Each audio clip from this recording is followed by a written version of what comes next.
सर्वप्रथम सर्वांना श्री स्वामी समर्थ.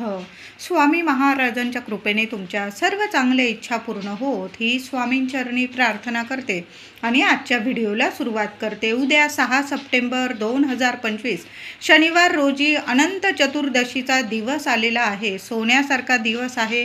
या दिवशी आपण गणपती विसर्जन करत असतो. म्हणजे गणेश चतुर्थी ते अनंत चतुर्दशी आपण प्रत्येक घरात आपल्या गणरायाचं आगमन झालेलं आहे आणि अनंत चतुर्दशीच्या दिवशी गणपती आपण विसर्जन करत असतो. म्हणजे मातीची मूर्ती आपण स्थापन करतो, पार्थिव गणेश पूजन करतो आणि अनंत चतुर्दशीच्या दिवशी त्या मूर्तीचं आपण विसर्जन करत असतो. बऱ्याच ठिकाणी या दिवशी गणपती विसर्जन हा उत्सव साजरा केला जातो. 10 दिवस आनंदाने सोबत राहिलेल्या गणरायाला मानासह योग्य उत्तर पूजा करून विधिवत सागर, नदी, सरोवर वा शेत जमीन यात विसर्जित केले जाते आणि पुढच्या वर्षी परत येऊन असाच आनंद आमच्या आयुष्यात निर्माण करावा. आमच्यावर कृपा करून आमच्या सर्वांचा विघ्नांचा नाश करा अशी प्रार्थना आपण प्रत्येकजण उद्या बाप्पाच्या चरणी करणार आहोत. बघा, गणेश चतुर्थीचा दिवस आला आणि बघता बघता अनंत चतुर्दशीचा दिवस सुद्धा आलेला आहे. उद्या गणरायाला निरोप देण्याचा दिवस. आपला बाप्पा आपल्याला सोडून कधीच कुठं जात नाही. पण आपण जे पार्थिव गणेश पूजन करतो गणेश चतुर्थी ते अनंत चतुर्दशीच्या दिवसापर्यंत, तर त्या गणेशाची आपण जी मूर्ती, मातीची मूर्ती आपण स्थापन करतो, त्या मूर्तीचं आपण उद्या विसर्जन सोहळा करत असतो. आपला गणपती आपल्या देवघरातच आहे. आपल्याला सोडून आपला बाप्पा कधीच जात नाही. तर गणेश चतुर्थी ते अनंत चतुर्दशी हा गणपती बाप्पांचा आनंद उत्सव आपण साजरा केला आणि उद्या आपण गणपती बाप्पांच्या मूर्तीचं विसर्जन करणार आहोत. तर उद्या विसर्जन करताना या 1-2 तासात आपल्याला गणपती बाप्पांचं विसर्जन पूजा चुकून सुद्धा करायची नाही. तर उद्या सकाळी 9 ते 11 वाजेपर्यंत हा राहू काळ असणार आहे, अशुभ काळ असणार आहे. तुम्ही जर अशुभ काळ मानतात, कारण आपण गणपती बाप्पांची स्थापना शुभ काळात केली, तसंच विसर्जनसुद्धा आपण शुभ वेळात शुभ काळातच केलं पाहिजे. तर उद्या सकाळी 9 ते 11 हा राहूचा काळ असणार आहे. या वेळात, या काळात आपल्या गणपती बाप्पांचं विसर्जन पूजा करू नका आणि विसर्जनसुद्धा करू नका. नंतर तुम्ही 11 वाजेनंतर तुम्ही अगदी दिवसभर रात्रीच्या 9-10 वाजेपर्यंत गणपती बाप्पांचं विसर्जन करू शकता. संपूर्ण दिवस हा शुभच आहे. अगदी रात्रीचे 10-11 वाजले तरी पण तुम्ही तुमच्या गणपती बाप्पांचं मूर्तीचं विसर्जन करू शकता. फक्त सकाळी घाई गर्दी करून 9 ते 11 या 2 तासाच्या राहू काळात अजिबात आपल्या गणपतीचं विसर्जन पूजा करू नका आणि विसर्जनसुद्धा करू नका. 11 वाजेनंतर संपूर्ण दिवस हा शुभच आहे गणपती विसर्जनासाठी. तर गणपती विसर्जन करताना विधिवत उत्तर पूजा करायची आहे आणि महिलांनो, दादांनो, गणपती बाप्पांबरोबर शिदोरीसुद्धा द्यायची आहे. म्हणजे गोड दूध, भात, साखर किंवा दही, भात, साखर आपल्या गणपती बाप्पांसोबत आपल्याला जरूर द्यायचं आहे. त्याबरोबर 1 मोदक द्या, 1 दुर्वांची जुडी द्या, फुलांचा हार घालून आपल्या गणपती बाप्पांचं छान असं विसर्जन सोहळा करायचा आहे. आपल्याला गणपती बाप्पांची मूर्ती विसर्जन करताना छान सर्वांनी हळदी कुंकू फुलं वाहून चरणाशी आपण नमस्कार करायचा आहे, नतमस्तक व्हायचं आहे. आपली इच्छा, तुम्हाला जर तुमची इच्छा सांगायची असेल तर गणपती बाप्पांच्या उजव्या कानात तुम्ही तुमची इच्छा जरूर बोला. महिलांनो, घरातल्या कर्त्या महिलेने, कर्त्या पुरुष दादांनी आपल्या लेकरांविषयी काही इच्छा असेल, तुमच्याविषयी काही इच्छा असेल, गणपतीच्या उजव्या कानात जरूर बोला. हे शिवपुत्रा, हे गौरीपुत्रा, माझी इच्छा पूर्ण करा आणि तुमची इच्छा बोलायची आहे. कळालं असेल? साधे सोपे हे 2 शब्द. म्हणजे मातृ पितृ भक्त आहे गणपती बाप्पा. ज्या घरात देवांचं आणि माऊलीचं नाव घेऊन गणपती बाप्पाला हाक मारली जाते, त्या घरातल्या आईला आणि पप्पांना गणपती बाप्पा कधीच खाली हात ठेवत नाही. त्यांची झोळी भरभरून देतात आणि मगच विसर्जन होत असतात. तर उद्या सर्व आईने प्रत्येक आईने उद्या गणपतीच्या उजव्या कानात, हे शिवपुत्रा, हे गौरीपुत्रा, माझी इच्छा पूर्ण करा, आणि तुमची इच्छा गणपतीच्या उजव्या कानात बोलायची आहे. नतमस्तक व्हा, गणपती बाप्पांवर अक्षता अर्पण करा, दुर्वा अर्पण करा बाप्पांना, आणि बाप्पांना गोड दूध, भात, साखरेचा नैवेद्य, शिदोरी बाप्पाजवळ बरोबर विसर्जनाच्या वेळी जरूर द्यायची आहे. एखाद्या बाऊलमध्ये वगैरे, पत्रावळीत वगैरे बांधून दिली तुम्ही तरीही चालेल. नाहीतर तुम्ही दूध, भात, साखरेच्या ऐवजी दही, भात, साखरसुद्धा देऊ शकता. पण गोड दूध, भात, साखर आणि दही, भात, साखर गणपती बाप्पांना खूप प्रसन्न करतो. ज्या काही चुका वगैरे झालेल्या असतील आपल्याकडून, गणेश चतुर्थी ते अनंत चतुर्दशीपर्यंत आपल्या घरात गणपती बाप्पांचे आगमन झाले, गणपती बाप्पांची सेवा वगैरे करताना काही चूकभूल झालेली असेल, बाप्पा आहे, बाप्पा सर्व चुका पोटात घेतात, आपल्याला क्षमा करता, सर्व दुःखांचा नाश करता आणि सर्व सुखांचा वर्षाव आपल्याला करून देतात आणि मगच विसर्जन होत असतात. म्हणून उद्या प्रत्येक आईने गणपती बाप्पांना ही शिदोरी बरोबर अवश्य द्यायची आहे. आणि गणपती बाप्पांच्या उजव्या कानात बाप्पांचं आई वडिलांचं नाव घेऊन बाप्पांना हाक जरूर मारा. तुमची इच्छा गणपती बाप्पांच्या कानात जरूर बोलायची आहे. बघा, तुमची सर्व इच्छा क्षणात बाप्पा जरूर पूर्ण करतील. त्याचबरोबर विसर्जन करताना जाताना पायात चप्पल घालू नये. जी व्यक्ती मूर्ती उचलणार आहे गणपती विसर्जनाच्या वेळेस, त्या व्यक्तीने तरी चप्पल घालू नये, डोक्यावर टोपी घ्यावी आणि छान असं गणपती बाप्पांचं विसर्जन करायचं आहे. विसर्जन करताना जो पाट आपण बाप्पांसह देणार आहोत, त्या पाटावर जी लोक आपल्या गणपती बाप्पांचं विसर्जन करून देतात, ते लोक थोडी का होईना वाळू आपल्या पाटावर जरूर देतात. मग दुसऱ्या दिवशी आपण त्या वाळूतील 5 खडे, किंवा तुम्ही संध्याकाळीच रात्री झोपण्याच्या आधी जरी त्या वाळूतील 5 खडे किंवा 2 खडे आपल्या तिजोरीत जरूर ठेवा. गणपती बाप्पांचा अखंड आशीर्वाद आहे आणि तुमच्या घरात कशालाच कमी कधी पडणार नाही, अखंड लक्ष्मी नांदेल. म्हणून आपण जो विसर्जनाचा पाट आपण घरी आणतो, त्यावर थोडी का होईना वाळू आपल्याला मिळतच असते. सर्वांनी त्या वाळूतील अगदी लहान लहान खडे असतील तरी पण 2 खडे, 5 खडे, तुम्हाला 1 खडा ठेवायचा असेल 1 ठेवू नका. विषम संख्यांमध्ये त्यातील वाळूतील 2 खडे, 5 खडे असे खडे आपल्या एखाद्या डबीत किंवा एखाद्या पिशवीत बांधून जरी तुम्ही तुमच्या तिजोरीत ठेवले, तुमच्या घरात धन, धान्य, ऐश्वर्य, पैसा कशालाच कमी राहणार नाही. तुम्ही जर या गोष्टी मानतात गणपती बाप्पांच्या, तर या गोष्टी उद्या आवर्जून करा.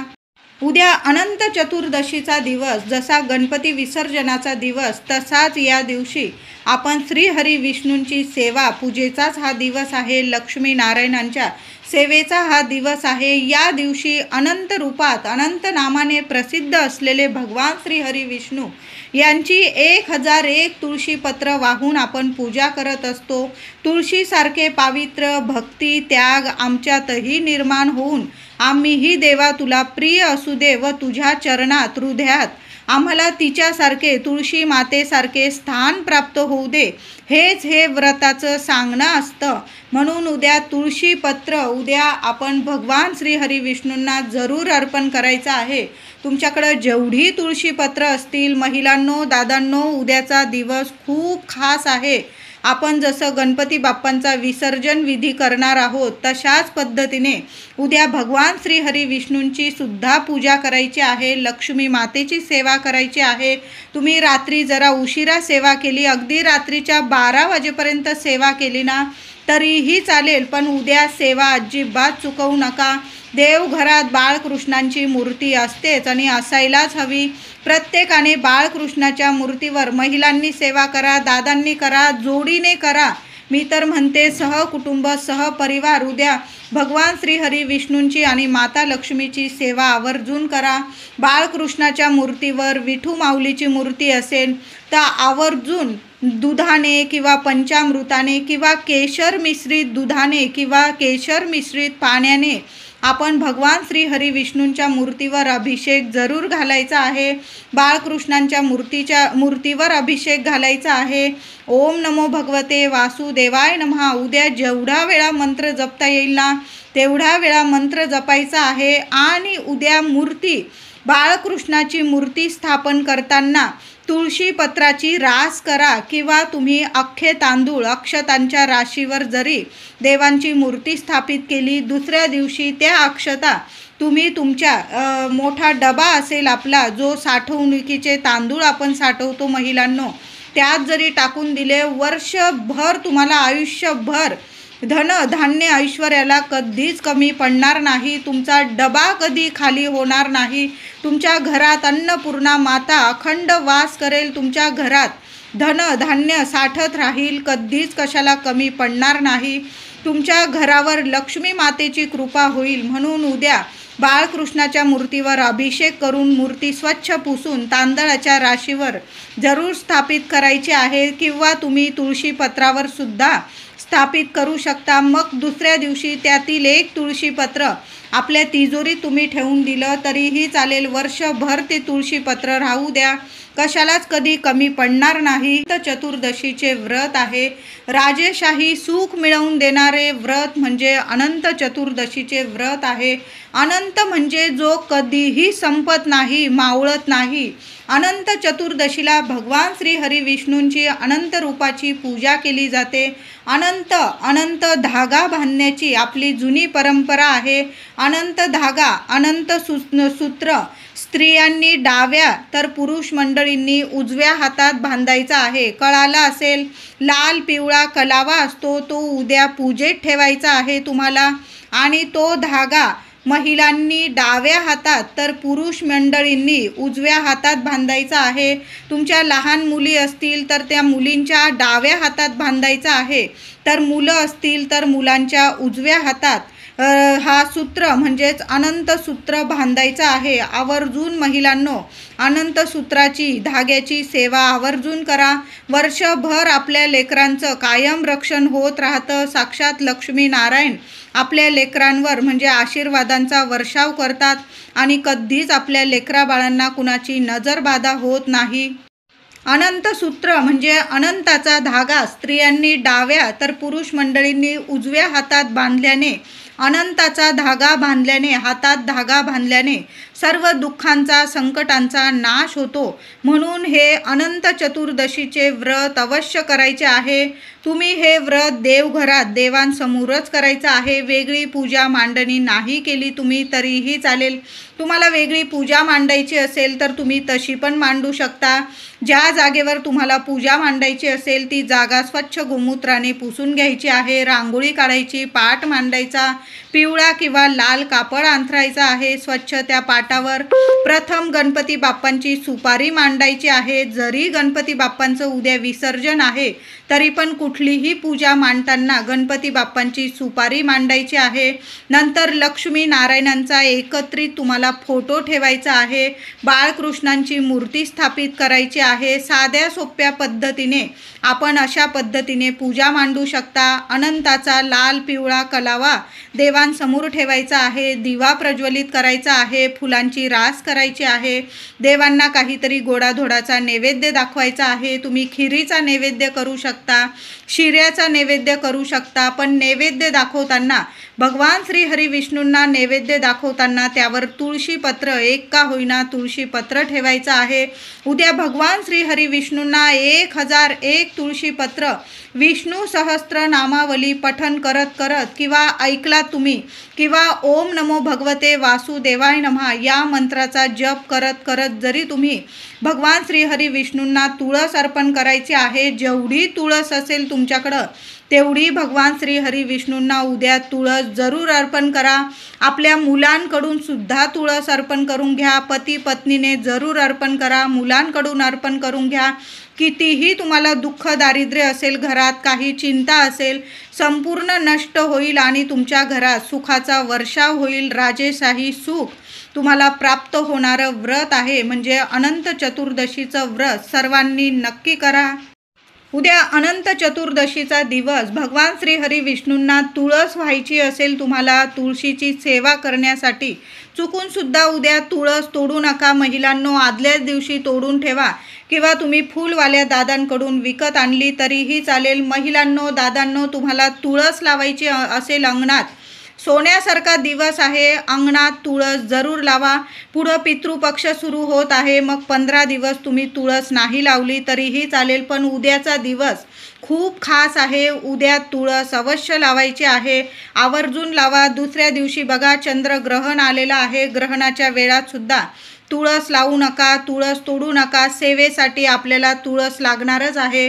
आदल्याच दिवशी तुळस तोडून ठेवा किंवा तुम्ही विकत आणली तुळस तरीही चालेल, पण उद्या एक जरी तुळशीचं झाड रोप लावलं तर अनंत सुखाची प्राप्ती होणारा दिवस आहे. म्हणून तुमच्या दारात तुम्हाला तुळस लावायची असेल तर उद्याच्या उद्याच 5 वाजेच्या आत, संध्याकाळी 5 वाजेच्या आत आपल्या दारात, अंगणात किंवा खिडकीत वगैरे कुंडीत छानशी असं तुळशीचं रोप जरूर लावा महिलांनो.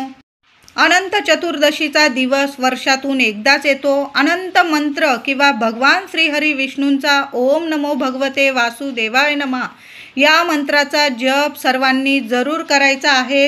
हातात धागा बांधताना सुद्धा, हातात आपण अनंताचा धागा बांधताना सुद्धा तुम्हाला ओम नमो भगवते वासुदेवाय नमः या मंत्राचा जप करायचा आहे. अखंड लक्ष्मी प्राप्तीसाठी हे व्रत अवश्य करावं. जिथं भगवान श्रीहरी विष्णूंची अनंत रूपी या दिवशी, अनंत चतुर्दशीच्या दिवशी अनंत रूपी भगवान श्रीहरी विष्णूंची पूजा केली जाते, सेवा केली जाते, तुळशीपत्र वाहून सेवा केली जाते, त्या घरात अष्टरूपी माता लक्ष्मी अखंड वास करते.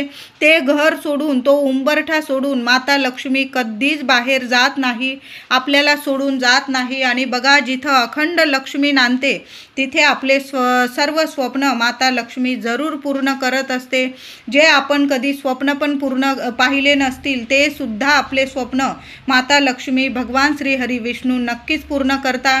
या दिवशी रात्री 12 वाजेपर्यंत आवर्जून महिलांनो, उद्या जरी विसर्जनाचा दिवस आहे गणपती बाप्पांचा आणि तुम्हाला भगवान श्रीहरी विष्णूंची, माता लक्ष्मीची सेवा करायला जर असा वेळ झाला तरीही चालेल, रात्री 12 वाजेपर्यंत आपल्या देवघरात तुम्हाला व्यंकटेश स्तोत्र पठण करायचं आहे, विष्णू सहस्त्र नामावली पठण करायचं आहे. जर असं मोठ्या स्वरात आपल्या देवघरात तुपाचा दिवा लावा, अगरबत्ती लावा, धूप लावा.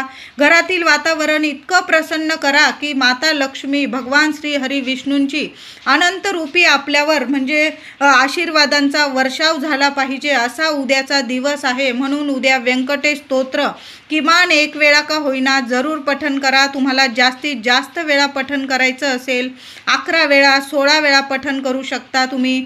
त्याचबरोबर महालक्ष्मी अष्टकाचा पाठसुद्धा उद्या महिलांनो अगदी रात्रीच्या 12 वाजेपर्यंत केला ना तुम्ही तरीही चालेल. माता लक्ष्मीची मूर्ती असेल, श्रीयंत्र असेल, किमान 11 वेळा 21 वेळा 108 वेळा ओम श्रीम नमः ओम श्रीम नमः या मंत्राचा जप करत करत माता लक्ष्मीला कुंकुमार्चनची सेवा जरूर करायची आहे. आणि हे कुंकू वर्षभर नक्की सांभाळून ठेवा महिलांनो.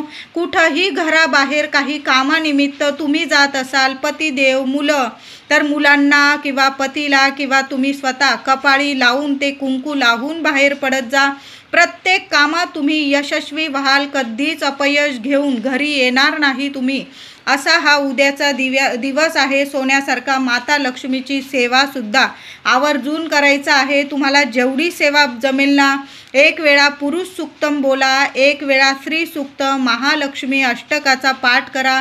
या सर्व सेवा किमान 1 वेळा तरी केल्या तुम्ही. त्याचबरोबर 1 माळ श्री स्वामी समर्थ या मंत्राची सुद्धा घ्यायची आहे. गुरूंशिवाय कुठलीच सेवा पूर्ण होत नाही. म्हणून या सर्व सेवेंबरोबर 1 माळ आपल्या स्वामींची जरूर घ्यायची आहे. त्याचबरोबर महिलांनो, तुळशीच्या मातीत तुम्हाला एक वस्तू ठेवायची आहे. तर काय करायचं, 1 रुपयाचं नाणं घ्यायचं आहे. सुंदर सेवा आहे. तुम्ही सकाळी करा किंवा संध्याकाळी 5-6 वाजेपर्यंत केली तरीही चालेल. 1 रुपयाचं नाणं घ्यायचं आहे. त्यावर थोडंसं हळदी कुंकू अक्षता ठेवा आणि तुळशीच्या मातीत, तुळशीच्या रोपाजवळ तुम्हाला ते नाणं ठेवायचं आहे.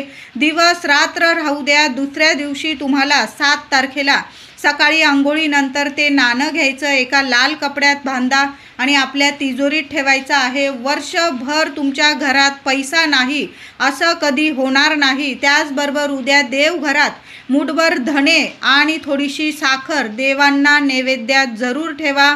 यामुळे काय होईल, सर्व वैभव सर्व सुखांची प्राप्ती होईल आणि वर्षभर मुलाबाळांची जोरदार प्रगती होईल, कायम रक्षण होईल तुमच्या मुलाबाळांचं। महिलांनो, उद्या एक अखंड दिवा आपल्या देवघरात जरूर लावून ठेवायचा आहे आणि त्या दिव्यात तुम्हाला 2 लवंग, 1 कापराची वडी आणि चिमूटभर हळद टाकायची आहे। दिव्याची हळदी कुंकू फुलं वाहून पूजा करा। अखंड दिवा चालूच ठेवा, विझणार नाही याची काळजी घ्या। तेलाचा लावा, तुपाचा लावा, नियम नाही, पण उद्या देवघरात एक अखंड दिवा जरूर लावून ठेवायचा आहे। त्याचबरोबर संध्याकाळी सुद्धा कापूर आरती करा। अगदी रात्रीच्या 9-10 वाजेपर्यंत केली, 12 वाजेपर्यंत केली, लक्ष्मी नारायणांची आरती जरूर करा। गणपती बाप्पांची करा, लक्ष्मी नारायणांची करा, तुम्हाला जेवढ्या आरत्या जमतील तेवढ्या आरत्या करा। कापूर सोबत 2 लवंग जाळायच्या असतील। उद्या सोन्यासारखा दिवस आहे, उद्या अनंत चतुर्दशीचा सोन्यासारखा दिवस आहे। सर्वांनी फक्त एक गोष्ट करायची आहे, ती म्हणजे या एका झाडाला नक्की स्पर्श करून या। जन्मांचं काही दुःख दारिद्र्य असेल नष्ट होईल। क्षणात श्रीहरी विष्णूंची माता लक्ष्मीची सर्वांवर नक्कीच कृपा होईल। तर आपल्याला उद्या सकाळी किंवा संध्याकाळी 5 वाजेपर्यंत जरी या झाडाला तुम्ही स्पर्श करून आलात तरीही चालेल। बरोबर जाताना एक दिवा बरोबर घेऊन जा, एक गुळाचा खडा बरोबर घेऊन जा। झालंच तर एका तांब्यात किंवा पेल्यात पाण्यात 1 चमचाभर दूध टाकून न्यायचं आहे आणि आपल्याला पिंपळाच्या झाडाखाली जायचं आहे। उद्या शनिवार आणि अनंत चतुर्दशीचा दिवस आहे, खूप छान दिवस आहे उद्याचा। उद्या पिंपळाच्या झाडाला नक्की स्पर्श करून या, दूध पाणी अर्पण करा मुळाशी बुंद्याशी। तिथं एक गुळाचा खडा एखाद्या कागदावर किंवा पिंपळाचं पान पडलेलं असेल झाडाखाली पुसून घ्या, त्यावर एखादा गुळाचा खडा ठेवा। एक तेलाचा किंवा तुपाचा नियम नाही, एक दिवा पिंपळाखाली नक्की लावून या। खूप पाऊस असेल, वारं असेल, नाही लावता आला, पण किमान एक गुळाचा खडा तिथं नक्की ठेवून या। दूध पाणी अर्पण करा, नमस्कार करा। झालंच तर 21 प्रदक्षिणा पिंपळाला उद्या नक्की प्रदक्षिणा घालायच्या आहे।